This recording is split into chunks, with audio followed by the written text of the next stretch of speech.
I know we had such a lovely evening last night, and thanks to Gina Diaz-Barroso for opening up her beautiful center. Magnificent woman leader in Mexico who opens up her creative mind and space and helps all these wonderful minds find their creative energy and space. It was a difficult night, though, wasn't it? And it really reflects the duality that we face every day in everyday life with the wellness world. We want to create such change in the world we hope to see. That's our work, that's our passion, that's our focus. And yet the realities of disparities and inequities and acts of war can really jolt us. And there were so many times last night as we're going out after a beautiful day of sharing our hearts and listening to all the innovations of how we can be a better world and how this higher consciousness could actually make change in the realities that are before us. And we have to go out and we get the news that almost 200 people are slaughtered in Paris, and it could be us. It could be our hometown. It could be those that we know and love. And we have delegates from France who were so desperately worried about their own family and friends and children. So here you're going out to a beautiful night, and you're trying to reconcile, wanting to have a good time. We all have felt that before in the past with 9/11 and other things that we faced. And how do you reconcile that duality? So many that I ran into said to me, how ironic that we're all here trying to create a world of wellness when something like this happens. When I went home, wherever I am, I'm at home. When I went to my hotel room, I couldn't help but think of that duality and that question. How ironic that we're here to talk about wellness when something like this attacks our very humanity.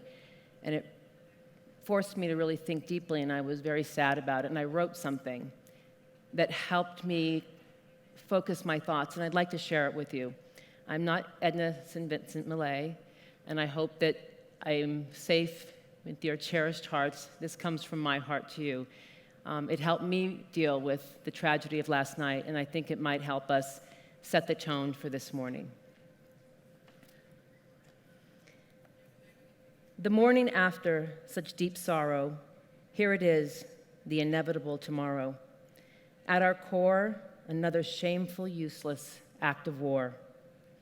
What words can be spoken when our collective hearts are broken, when such madness cuts again so deep and cripples us with sadness? It doesn't matter that it happened over there and to another. We know, these are our blessed sisters and our brothers.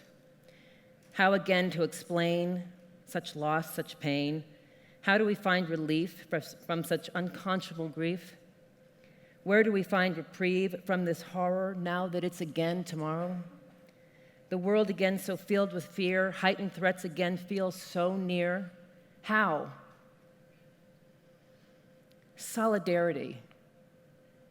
Standing up for our blessed, sacred humanity. This is the only path I know. And digging deep into the hows and whys that make us cry, so collectively we can grow. It seems these heinous acts of terrorism call for a new kind of heroism, where each and all rise up to an inner call, undeterred, to raise our voice, use our freedom, power of choice to champion change we hope to see in defiance of this repetitive reality. And my friends, we must face the painful truth. The world must save, protect its disenfranchised youth.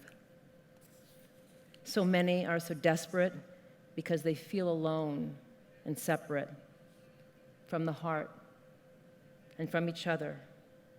They don't remember we are their sisters and their brothers.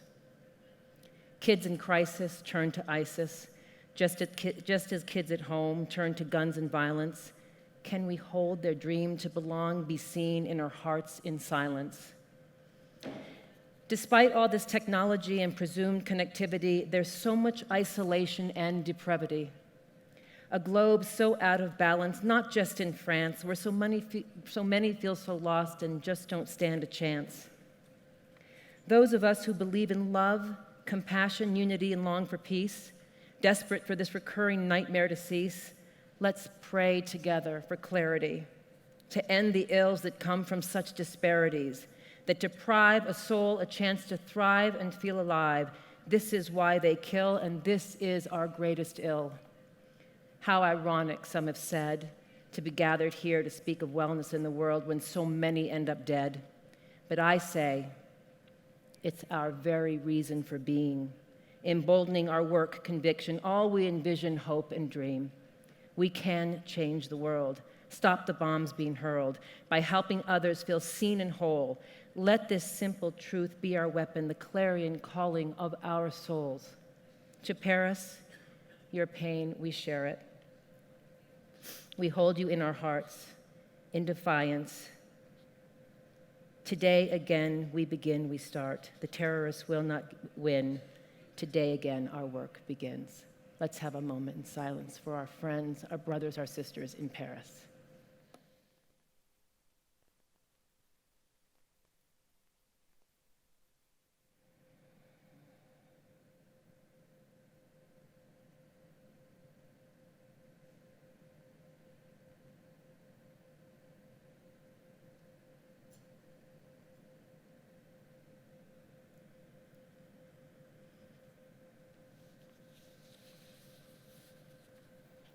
And the only way, Viktor Frankl, who wrote Man's Search for Meaning, said we best survive and tap into the hope of our humanity is to know that we love somebody, to know we have a mission to pursue and share with the world, and that we learn from our suffering. Let's start the day with the resilient human spirits we are and enjoy some Cirque du Soleil. Buenos dias.